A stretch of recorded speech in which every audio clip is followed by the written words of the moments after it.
नमस्कार, स्वागत है आपका नो योर कंपनी में। और आज हम जिस कंपनी से बात करेंगे उसका नाम है टालब्रोस, या बहुत पहले इसको तलवार ब्रदर्स भी कहते थे। कंपनी के डायरेक्टर और ग्रुप सीएफओ नवीन जुनेजा जी हमारे साथ जुड़ेंगे। इनको एक रिसेंट में बड़ा ऑर्डर भी मिला है, उस पर भी हम बातचीत करेंगे, लेकिन इस वक्त सबसे पहले देखते हैं सुर्खियां। लगातार 8 दिनों की तेजी के बाद बाजार में मुनाफा वसूली। निफ्टी 18,650 के करीब। इन्फोसिस, टीसीएस, आरआईएल और आईसीआईसीआई बैंक जैसे दिग्गज बना रहे हैं दबाव। ऑटो और एनबीएफसीज में आज सबसे ज्यादा गिरावट। अशोक लीलैंड, टीवीएस मोटर्स और महिंद्रा एंड महिंद्रा में 2% की कमजोरी। वहीं मिड कैप आईटी में आज भी रौनक। ओरेकल फाइनेंस बना एफएनओ का टॉप गेनर। विंडफॉल टैक्स में 52% की भारी कटौती से एनर्जी शेयर्स में खरीदारी का माहौल। ओएनजीसी, ओआईएल और एचओईसी में हल्की तेजी। पॉलिसी बाजार में बड़ी ब्लॉक डील। सॉफ्ट बैंक ने 5% हिस्सेदारी बेची। ब्लॉक डील के बाद शेयर में 2% की मजबूती।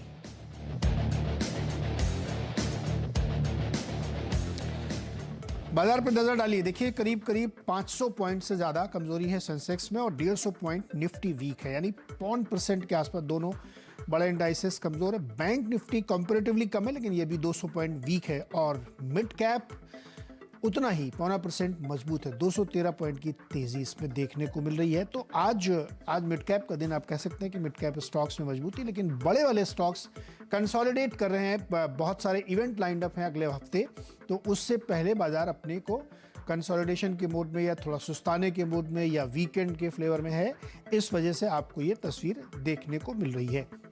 हालांकि निचले स्तरों से थोड़ी थोड़ी इसमें रिकवरी भी आती हुई दिख रही है, लेकिन डेफिनेटली ऊपरी स्तर पे प्रेशर है। और जैसा कि अभी हेडलाइन में आपने देखा कि जो बड़े दिग्गज स्टॉक्स हैं वहां से दबाव बन रहा है। खासतौर पे अगर आप देखें तो निफ्टी के 50 में से 39 स्टॉक्स में वीकनेस है, 11 स्टॉक्स में ही खाली मजबूती देखने को मिल रही है। तो ये एक ऐसा ट्रेंड दिख रहा है कि यहाँ पे थोड़ा सा कमजोरी का रुझान है। सबसे ज़्यादा कहाँ पे नुकसान हो रहा है अगर आप ओवरऑल स्पेस में देखें तो आइशर मोटर्स, महिंद्रा, बजाज ऑटो, ये सब कमजोरी के साथ कामकाज करें। नंबर बाजार को शायद पसंद नहीं आए हैं। आज आईटी की तरफ से भी दिग्गज में प्रेशर है। टीसीएस आज करीब 1.5% कमजोर ट्रेड करा। डिवीज लैब में लगातार वीकनेस है, आज भी 1.25% के आसपास कमजोर है। लेकिन ऑयल एंड गैस, कोल, इन सब में तेजी है। Oil and natural gas, ONGC आप देखिए, कोल इंडिया देखिए, भारत पेट्रोलियम देखिए, इन सब में मजबूती बनती हुई यहाँ पे देखने को मिल रही है। इंडाइसेस वाइज में ऑटो इंडेक्स सबसे ज़्यादा कमज़ोर है। बाजार को नंबर्स पसंद नहीं आए और आउटलुक, हमने मारुति से बात भी की थी दिन में, तो उन्होंने कहा था कि जो रिटेल सेगमेंट है वहाँ पे थोड़ी थोड़ी सी नरमी देखने को मिली है नंबर्स में, और ब्याज दरों की वजह से भी थोड़ा आगे असर हो सकता है, इसलिए शायद उसका असर हो नंबर्स के बाद। निफ्टी ऑटो इंडेक्स में कमजोरी है। एनर्जी में 50-50 टाइप का मामला यहाँ पे देखने को मिल रहा है। फाइनेंशियल सर्विसेज में भी वीकनेस देखने को मिल रही है। एफएमसीजी में भी थोड़ी सी कमजोरी यहाँ पे देखने को आई है। तो हमारे साथ प्रकाश गाबा जी जुड़ गए हैं, उनकी मदद लेते हैं समझने के लिए। गाबा सर, आज तो मिड कैप का दिन है, और लेकिन बताइए निफ्टी और बैंक निफ्टी में आप कुछ कर रहे हैं, कुछ ट्रेड वेड बना रहे हैं क्या आप? देखिए, निफ्टी और बैंक निफ्टी में जैसे कि सुस्ती, हमने बात की सुबह की, सुस्ती है। सुस्ती, थकान होनी भी चाहिए, और इतना दौड़ा है, साइडवेज मूव भी चाहिए। अगर 19,000 जाना है तो थोड़ा आराम करके ब्रेकआउट मिलेगा ना, ऐसे थोड़ी मिलेगा। फिर 19 थोड़े लक्ष्य रहेगा, खाली पार करना है 19 फिर चुप करके बैठना है, उससे भी आगे जाना है। तो मुझे लगता है थोड़ा वक्त चाहिए। यहाँ पर साइडवेज जोन है 18,500, 600, ये अच्छा स्ट्रॉन्ग सपोर्ट जोन है, बस इतना कह सकते हैं। ये बैंक निफ्टी में कहूंगा जो सपोर्ट जोन है करीब करीब वहां पर भी 42,500, 42,000, 43,000, 42,800, 900, ये एक जोन है, बस उसके आसपास है। Nothing to worry, continue holding it, क्या करना। अच्छा, कुछ एक स्टॉक में गावा जी बड़ी तेजी है, मैं उस पर आपकी राय जानना चाहता हूँ। जी, शुगर स्टॉक्स में आज फिर से मजबूती आ रही है। छोटा स्टॉक है केएम शुगर मिल, लेकिन उसमें मजबूती है। बहुत दिनों बाद बजाज हिंदुस्तान 10 रुपये से ऊपर आया, खैर उसकी चर्चा ज़्यादा नहीं करते हैं हम लोग, बहुत छोटा स्टॉक है वहाँ पे। पाइप स्टॉक जो प्लास्टिक पाइप्स बनाते हैं, जैसे प्रिंस पाइप्स में अच्छी तेज़ी यहाँ पे देखने को मिल रही है। शक्ति शुगर में अच्छी तेजी के बाद छोटे छोटे मिड कैप स्टॉक्स में अलग अलग फ्लेवर में तेज़ी आ रही है। लेकिन गावा सर, एक स्टॉक है, महंगाई का असर भेल देखिए 40 रुपए वाली भेल अब 80 रुपए की। इन्फ्लेशन का बिल्कुल। असर है क्या यहाँ पे?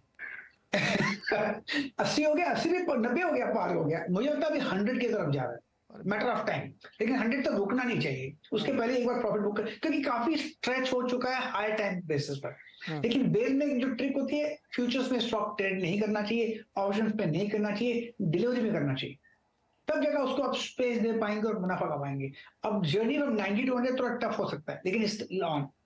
आपने पाइप्स की बात की, कल एस्ट्रल था, आज प्रिंस पाइप है। पाइप क्षेत्र चल रहा है। पाइप स्टॉक्स में अच्छी खासी तेज़ी देखने को यहाँ पे मिल रही है, लेकिन कई सारे स्टॉक हैं जहाँ पे काफ़ी कमज़ोरी भी देखने को मिल रही है। फ्यूचर्स में आप देखिए तो हीरो मोटो, आइशर मोटर्स, M&M, अशोक लेलैंड सब कमज़ोर दिख रहे हैं। गावा सर, इनमें से कोई है ट्रेड लायक? हीरो मोटर लगता है कि थोड़ा डिप मिले, लेकिन ऐसा कुछ खास वीकनेस नजर नहीं आती।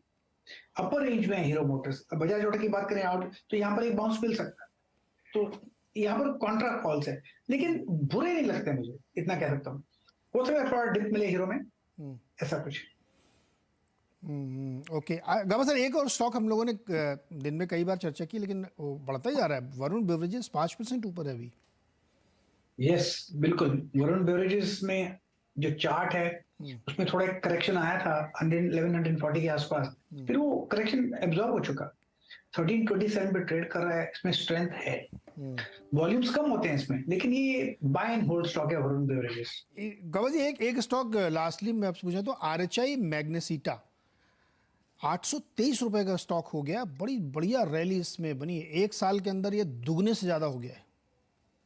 इनफैक्ट इस स्टॉक का नाम मैं पहली बार सुन रहा हूँ, लेकिन इसका चार्ट स्ट्रक्चर अब देखता हूँ तो बहुत ही बढ़िया है। हायर टेम्पो का चार्ट, इसमें जब भी जो करेक्शंस आते हैं ना RHIM में, ये एब्जॉर्ब हो जा रहे हैं। अब थोड़ा स्ट्रेच है, लेकिन वीक नहीं है स्टॉक। इतना कह सकते हैं 750 बहुत स्ट्रॉन्ग सपोर्ट जोन है। अगर डिप्स मिलती है तो बाइंग का अपॉर्चुनिटी है, फिर भी आपको कायम रहेगा स्टॉक में। वीकनेस कहीं पर भी नजर नहीं आती RHIM में। ओके, मेटल कंपनीज के लिए काम करती है ये, और एक MNC है ये। बड़ी बढ़िया इसमें रैली बनती हुई दिख रही है। चलिए, अब आज की जो कंपनी है उसके बारे में बातचीत करते हैं। हम बात करेंगे आज टालब्रोस के डायरेक्टर और ग्रुप CFO नवीन जुनेजा जी से। टालब्रोस एक बड़ी auto company, auto ancillary company है और अलग अलग सेगमेंट्स में काम करती है, और इनको हाल ही में एक बड़ा ऑर्डर मिला है करीब 420 करोड़ रुपए का। तो उसमें मल्टीपल जगहों पे काम किया जाए। कुछ EV के लिए भी काम मिला है, देश में भी और बाहर की कंपनियों से ही। तो समझने की कोशिश करते हैं कि किस तरीके के ट्रिगर्स हैं, क्या आउटलुक्स हैं। हमारे साथ जुनेजा जी जुड़ गए। जुनेजा सर, नमस्कार, बहुत बहुत स्वागत है आपका CNBC आवाज़ पे। Thank you ji, thank you for calling me on the show. मैं आप बताना चाहूँगा, वी आर वेरी हैप्पी कि that we have won huge orders from all various segments जो भी हमारे बिजनेस के हैं। 420 करोड़ करीब हमें ऑर्डर मिले हैं over a period of 5 years. इसमें से हमारे 250 करोड़ के ऑर्डर एक्सपोर्ट के हैं और 170 करोड़ के ऑर्डर हमारे डोमेस्टिक के हैं। जो हमारा डोमेस्टिक ऑर्डर है वो EV के सेगमेंट में है फॉर आवर एक हमारे जो इंडियन OEMs व्हीकल मैन्युफैक्चरर्स का ऑर्डर है। ये ऑर्डर एक क्रेडल का ऑर्डर है और जिसके ऊपर मोटर बैट सेट करती है। इसकी कमर्शियल प्रोडक्शन नेक्स्ट ईयर से स्टार्ट हो जाएगी। और फोर्डिंग डिवीजन ने हमारे एक बहुत 170 करोड़ का ऑर्डर विन किया है। ये सारे ऑर्डर हमारे एग्री ऑफलोडर सेगमेंट में आते हैं और ये ऑर्डर यूरोप एंड UK के हैं और ये इसकी कमर्शियल प्रोडक्शन भी नेक्स्ट ईयर से स्टार्ट हो जाएगी। और इसके बाद हमें गैस के डिवीजन में हमें 80 करोड़ के ऑर्डर मिले हैं, वो भी एक्सपोर्ट में है। इसमें भी 40 करोड़ सब OEM एक्सपोर्ट है इन US and Europe and Russia का हमें ऑर्डर मिला है OEM एक्सपोर्ट का। इसमें 40 करोड़ के ऑर्डर हमारे नॉन ऑटोमोटिव सेगमेंट में है, जो कि एग्री जो लॉन मूवर इक्विपमेंट के अंदर यूज होंगे। नवीन जी, आपके लिए इसमें रशिया का भी ऑर्डर है?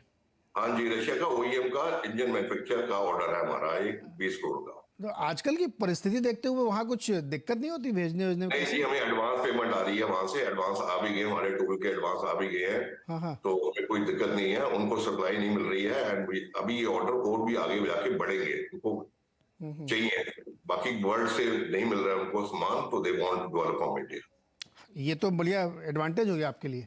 हाँ जी, एडवांटेज है, बिल्कुल एडवांटेज है। इंडिया के लिए भी एडवांटेज है। नवीन जी, एक चीज़ समझाइए, चूंकि यूरोप और अमेरिका में थोड़ी सी लोग चर्चा कर रहे हैं, मंदी उंदी की आहट हो रही है, आप लोगों को ऐसा कुछ फील हो रहा है क्या? नहीं, मुझे तो बल्कि लग रहा है कॉस्ट ऑफ मैन्युफैक्चर वहां पे लोकल ज्यादा बढ़ गई है। विद द रिजल्ट इंडियन जो कंपोनेंट मैन्युफैक्चर है उनके लिए बहुत बेनिफिट है। एज आपको पता ही होगा वहां पावर की बहुत शॉर्टेज है। With the result cost of manufacture of power, with the result cost of manufacturing has gone very high there as compare to India. उस लिहाज से हमें काफी बेनिफिट मिल रहा है इस सेगमेंट में हमारे कंपोनेंट्स के अंदर। ओके, नवीन सर, आपके जो मार्जिन्स हैं वो करीब 6-7 क्वार्टर से बिल्कुल स्टेबल जैसे हो गए हैं। हाँ, अप्रोक्सीमेटली हमारे मार्जिन 13.5 से 14% के बीच में EBITDA चल रहा है हमारा। बिकॉज इसमें इम्प्रूवमेंट इसलिए थोड़ी सी कम हो गई है कि एक तो हमारे रॉ मटेरियल कॉस्ट जो बढ़ गए हैं उसकी रिकवरी आने में थोड़ा टाइम लगता है प्राइसिंग में, और सब सेगमेंट में आती भी नहीं है। कभी कम आ गई, कभी ज्यादा आ गई। प्लस हमारा जो एक्सपोर्ट हुआ था उसमें यूरो एक्सपोर्ट काफी है, वो यूरो ने हिट लिया था। Euro came down to 78-79, but for last 1 month it has gone up now again back to 83-84. So I उम्मीद है पूरे कि नेक्स्ट क्वार्टर में we are back to around 14% EBITDA level पे आ जाएंगे। Going forward the EBITDA level हमारा 14.5 with in 1 or 2 years हो जाएगा विद दीज ऑर्डर्स, वो अच्छे ऑर्डर जो मिले हमें। 14.5-15% पे क्लोजिंग कर सकते हैं। हाँ, विद इन नेक्स्ट 2-3 years, 2-3 साल आएंगे जी इसके अंदर। 2-3 साल लगेंगे। बिकॉज प्राइस अब थोड़े से स्टेबल हुए हैं, डॉलर भी थोड़ा सा वीक हुआ है, हमारा इंपोर्ट बहुत है डॉलर के अंदर, तो डॉलर भी थोड़ा सा 83 से बाद अब 81 के आसपास है, तो वही उम्मीद करते हैं कि हो जाएगा। 1-2 साल लगेंगे इसके अंदर। 1-2 साल लगेंगे सॉफ्टवेयर। नवीन सर, एक आपका बिजनेस है टॉलब्रो मोर्गो रबर, ये थोड़ा बताइए क्या इसमें बहुत ज्यादा ग्रोथ और सब कुछ बढ़ा हुआ दिख रहा है, ये क्या है बिजनेस? नहीं, कौन सा बिजनेस बोला आपने? रबर वाला। हाँ, रबर, मोर्गो रबर हमारा एक रबर डिवीजन है, ये जॉइंट वेंचर हमारा, इसमें ग्रोथ आ रही है। ये बेसिकली 80% सप्लाई इसकी मारुति को है। सिंस मारुति के लास्ट 2-3 महीने से नंबर बहुत अच्छे आगे बढ़ गए हैं। प्लस गोइंग फॉरवर्ड ये और भी बहुत ज्यादा बढ़ेगा, बिकॉज मारुति अब बायो फ्यूल के व्हीकल बनाने लॉन्च करने शुरू कर रहे हैं 1-2 महीने के अंदर, और जिमनी लॉन्च कर रहे हैं। और ये बिजनेस हमारे होजेस जो जाते हैं वो FKM रबर में आएंगे। FKM का प्राइस एग्जिस्टिंग होज से 4 गुना ज्यादा महंगा है। सो एंड जिमनी के आने से हमें उम्मीद है ये बिजनेस 30 से 40% ग्रोथ दिखाएगा over next couple of years definitely. लेकिन सर मारुति ये तमाम कंपनियों के सामने, मतलब टोटलिटी में अगर आप देखें तो ऑटो इंडस्ट्री सामने थोड़ी सी महंगे ब्याज दरों की या ग्रोथ स्लो की चिंता दिख रही है, ऐसा नहीं, मारुति के हमारे पास जो नंबर्स आए हैं, नहीं नंबर्स तो नवीन सर, नंबर तो इस क्वार्टर में बढ़ के आए हैं।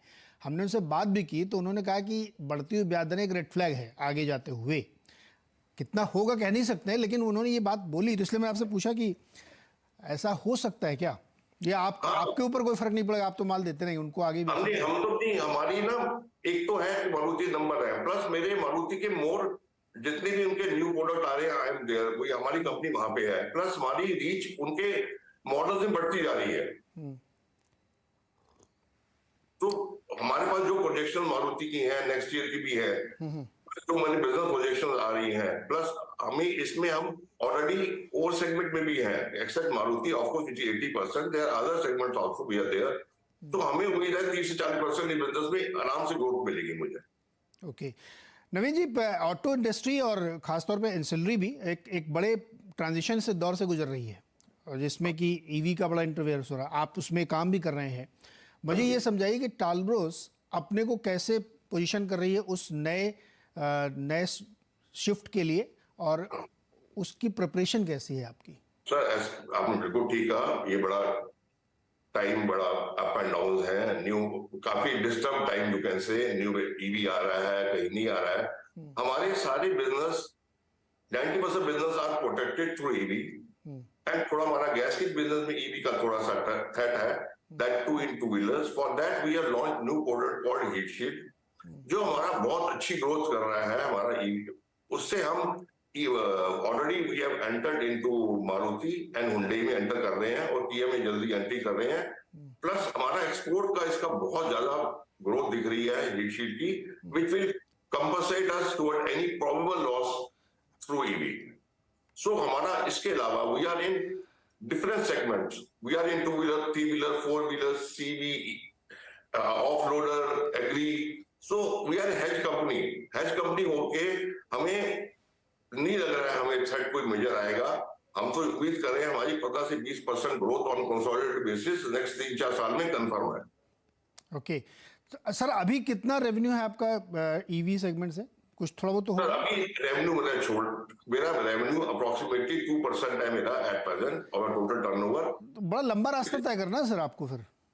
सर इस साल हमारा 6 महीने में करीबन 8 करोड़ का रेवेन्यू आया है। तो विद ऑर्डर एक पहले आया था, अब ये आने से नेक्स्ट 2 ईयर में ये रेवेन्यू कम से कम 70 से 80 करोड़ हो जाएगा। तो अभी जो 600 करोड़ का एनुअल आप दिखा रहे हैं उसमें से एक्सपेक्ट करेंगे 1-2 साल में 5 से 6 करोड़ का मेरा ईवी है अभी। 5 से 6। ईवी इतना अभी आया भी नहीं है, आपको खुद ही पता है। ईवी भी जस्ट थोड़ा सा फ्लेवर आया ईवी का, देखते हैं क्या होता है आगे सर।